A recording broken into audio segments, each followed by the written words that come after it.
Hey everyone! So, this is another Tales from the Alternate Universe video. I have a ton of videos in the works right now, including an animation meme and an AMV. I'm super excited today, though, to share my second Tales from the Alternate Universe video. In this universe, Arctic doesn't lose his mind. I focused a little bit more on Arctic and Foeslayer's meeting and their running away than the way it affected Darkstalker and Whiteout's life and such. It was a super fun one to write, though. So, without further ado, let's get started. Foeslayer elbowed her way through the delegation, constantly bumping into various Nightwings and a couple different Icewings. She had no idea where her mother had gone. The large room was so loud, and it was impossible to find her mother in the monotony of black and white dragons. Of course, to Foeslayer, it wasn't that important to find her mother at all. In fact, she wanted nothing more than to be out of Prudence's sight for a few moments. She kept walking through the dragons, and stopped for a moment to scan the room. "Who are you?" said a voice behind her. She looked around, and then turned back to what she was currently doing. She heard no response to the dragon, who had previously asked the question, so she turned back around to look at him. "Are you talking to me?" she asked. He let out a little chuckle, and this was the first moment she got a really good look at him. He was a piercing light blue, and he was gorgeous. She bit back a gasp. "Yeah, who else?" "Oh, I'm not sure. Just maybe anyone more interesting than me, which could be a lot of dragons in here."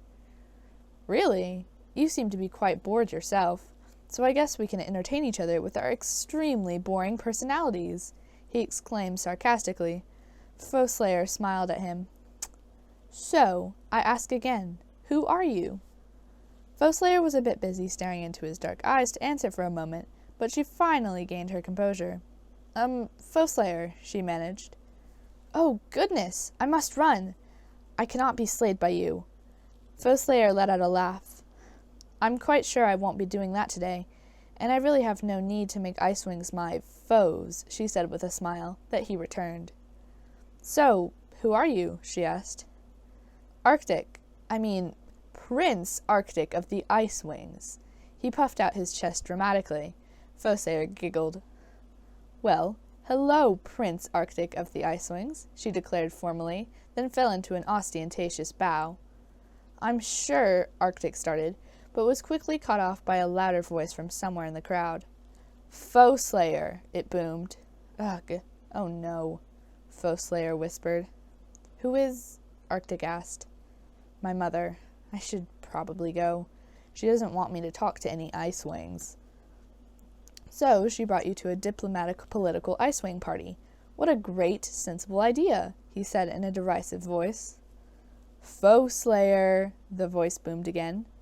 "Well, it was nice meeting you," Foeslayer said quickly, and scurried off towards her mother, and Arctic watched her go.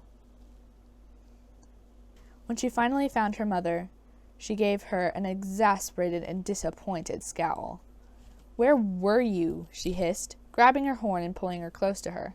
"Ow! Nowhere, Mother, I swear. I just lost you," she hissed back. "You are so annoying.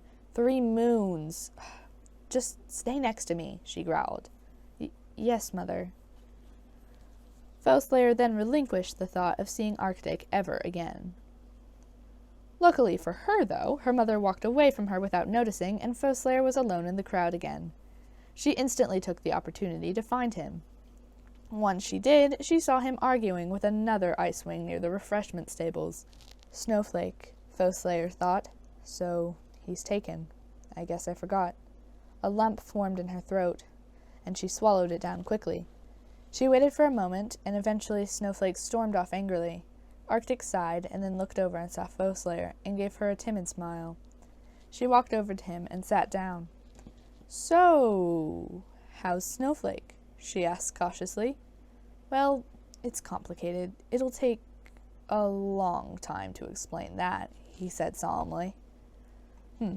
She dismissed the subject quickly. "Listen, I don't have much time to explain my situation, but I hate it," he said quickly. "What?" Foeslayer asked, a bit taken aback. He turned around and saw a large and regal-looking Icewing. "Oh no, this this won't end well. Please, find me again tonight. Later, outside. Please." He whispered quietly, yet forcefully, and then he ran quickly towards his mother. Foeslayer stood there for a moment, trying to process what just happened. "What are you doing? You need to get back in your room," Prudence hissed, sneaking up on Foeslayer. No, please. I'm really interested in this political thing here," Foeslayer said nervously. "Uh-huh," Prudence replied, unconvinced. "Mother, I'm gonna just go get some fresh air or something." "Whatever, it's not like I care."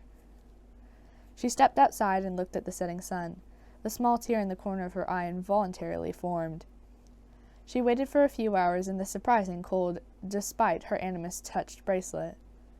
She was staring at the moons when she heard the scraping of the ice door. She turned and saw Arctic, a tortured and tired look on his face and a scratch on his shoulder. "Oh my gosh! What happened?" Foeslayer exclaimed. "Ice-wing politics," he said. "Elaborate?" "Snowflake told my mother that. I don't really think I'm ready for marriage to her, and well, my mother didn't really take that well." "You don't like living here, do you?" He let out a choking laugh. "Yes, I sure do. My favorite place ever. Super amazing." She let a smile poke through on her cheeks. Suddenly, she felt a chill on her tail and looked back as Arctic twisted his tail around hers tightly. "I know, we just met, but you feel the same, right?" "Yeah, but you're engaged." "To someone I hate," he hissed. Suddenly, the ice door cracked open, and a very angry snowflake was standing in it. "I knew you didn't love me, and to think I loved you," she roared. She glared at Foeslayer and leaped towards her talons, clawing her heat-making bracelets off of her. Foeslayer instantly felt the cold and shivered violently. "Snowflake, I'm sorry. It was arranged." "And now you're in love with a Nightwing," she hissed. "Some Icewing you are. I'm getting Diamond. And your pathetic Nightwing mother," she hissed, and leaped back through the door. Arctic looked at Foeslayer, and she was shivering quite a bit. He quickly pulled off one of his diamond earrings and whispered something to it. "Here, put this on." Just do it." She did, and warmth instantly filled her. "Whoa! Wait, you're an animus, aren't you?" "Yeah." "So, why did you do this?" She lifted a talon to her earring. "So you can escape. Now, go." "Ha! Not without you." "Yes, without me. I won't go." "Foeslayer." "Fine. I'll come, but we need to go, and probably right now." They took off the balcony, heading further into the horizon. They were probably 20 wing beats into their flight when they heard the angry roars of their mothers. When they saw them, they instantly chased after them. "Go! I'll hold them off," Arctic hissed. "No, don't use your soul. Not for me. That's all I want." And with that, he flew back towards them. Prudence roared, and Diamond shot a blast of frost breath at Foeslayer that clipped her wing. She shouted and flopped awkwardly to the ground. Arctic watched in shock, then turned to the dragons coming towards them. "Stop!" he shouted, and they did. They stopped, in mid-air. No movement at all. "Please, go home. Don't follow us," he commanded. And they did. They went home. He flew down to Foeslayer and looked her in the eyes. "Are you okay?" they asked each other in unison. "Yeah, just a sore wing." Foeslayer looked down. "What about your soul?" "I feel fine. I was expecting something different, but nothing feels wrong." "Then let's go," Foeslayer said, and they flew off towards the Night Kingdom. Once they had arrived... "Then let's go," Foeslayer said, and they flew off in the direction of the Night Kingdom. Once they had arrived at a mountain peak nearby and landed on solid ground, they stood on it for a few moments, looking at the moons. Arctic looked at Foeslayer, and then suddenly burst into tears. "Whoa! What?" Foeslayer started. You have no idea what you just got me out of. Arctic smiled at Foeslayer through the tears.